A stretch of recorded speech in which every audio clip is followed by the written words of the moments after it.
J'avoue que ça prend moi un peu. Ragazzi, silenzio. Cécile et Elina n'ont que 7 et 8 ans. Leur disparition inquiète les enquêteurs qui n'écartent aucune piste. How far would you go if you were a cop on the trail of a human monster?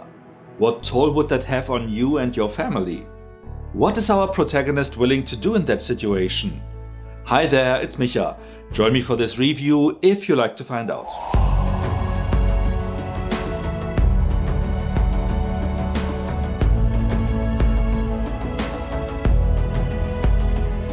Belgium in the 1990s.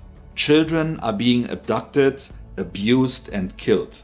And while the public is on high alert, the police seems to be unable to make any progress. Just one man, young police officer Paul Chartier, appears to be on the right track, but the dysfunctional police and legal system keeps putting obstacles in his path. Even after being assigned to a dedicated team, codename Maldoror, no one else is really willing to go the extra mile, or bending the law a bit. When Paul's wife is getting pregnant and in need of support, he has to decide if he will be there for his family or if he wants to catch the killer, by any means necessary. Okay, this one is a bit of a head scratcher for me, and here is why. I saw the movie at a festival in September, just a few days after it premiered at the Venice Film Festival. It still isn't released on a wide scale, that is scheduled for early next year. So when I saw it, there was no information available except for a few words from the festival organizers and a clip with introducing words from the director. Both highlighted that the story is based on a real crime branded the Affaire Dutroux, named after the criminal Marc Dutroux who kidnapped, molested and killed children in Belgium in the mid-90s. A case that almost imploded the country. Watching the movie, I kept remembering that fact whenever the characters were behaving strangely, because this is a real story and that is how things happened back then.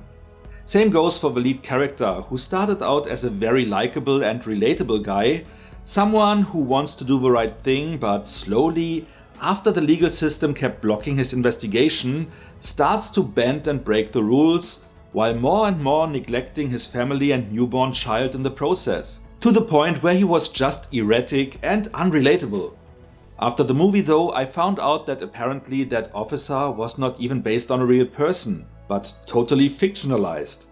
As was the whole case, including the name of the villain and his fate, which differs from the real outcome of the case, presumably for legal reasons. That information is now readily available on the movie's wiki page, but as I said, I was under the impression the movie was quite accurate. So there I was, asking myself why the director, who said the case was so personal to him that he had to make this movie, would stray so much from the real events and make his lead character, who was not based on anyone, progressively unlikable.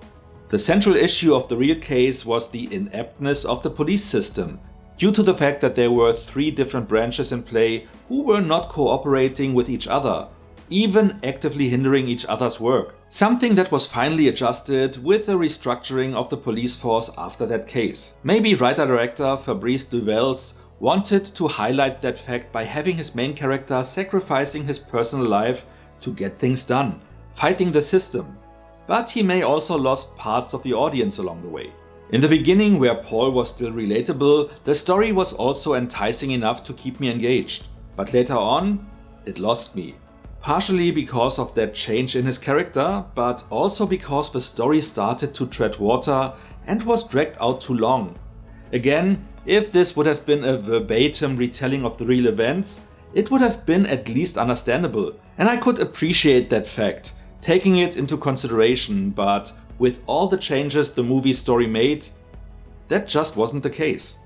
Some plot lines were even left open, or at the very least didn't serve any true purpose, story-wise. And at one point, there was the insinuation of a conspiracy being at hand, which also ultimately led nowhere.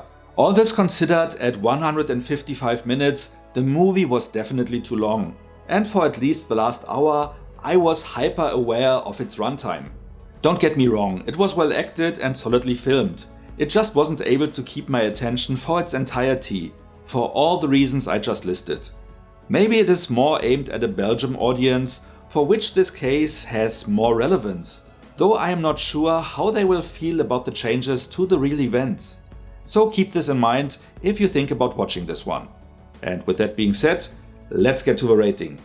Like I said, this was a weird one for me. As a true to the real events movie, I could have lived with the plot related shortcomings. But as an almost completely fictionalized portrayal of a case, those shortcomings lack any justification. A bit shorter and without the unnecessary character assassination of its lead, not literally, just figuratively, this would have been a great movie, not just an okay watch. As is, it feels more like an overlong made-for-TV movie, or a composite of a two-part TV event. For me, this was okay to watch once, which translates to a 4 out of 10 points. The setup I was given at the festival definitely had some impact on my perception, so if you are aware of these things and prepared before you watch the movie, you might like it a little bit more than me.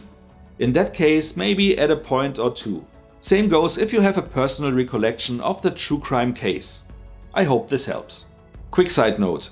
As you might have realized from the lack of clips and images in this review video, there is nothing much to work with right now. You have just the movie poster, you have a few screenshots and a 1-minute clip. Not even a trailer is available yet. So sorry for not being able to present you more than just me talking. What about you? Are you also annoyed by movies basing their story on real events and then go completely different ways? Especially if they unnecessarily make characters unrelatable? Did you watch the movie and totally disagree? Whatever you like to share, let me know in the comments. And if you enjoyed this video, feel free to like, share or subscribe. So much for now, see you next time and thanks for watching. Watching the movie I kept to bend and break the rules, while more and more neglect. So there I was, asking myself why the director, due to the fact that there were 3, maybe writer-director, some plot lines were even left open or at least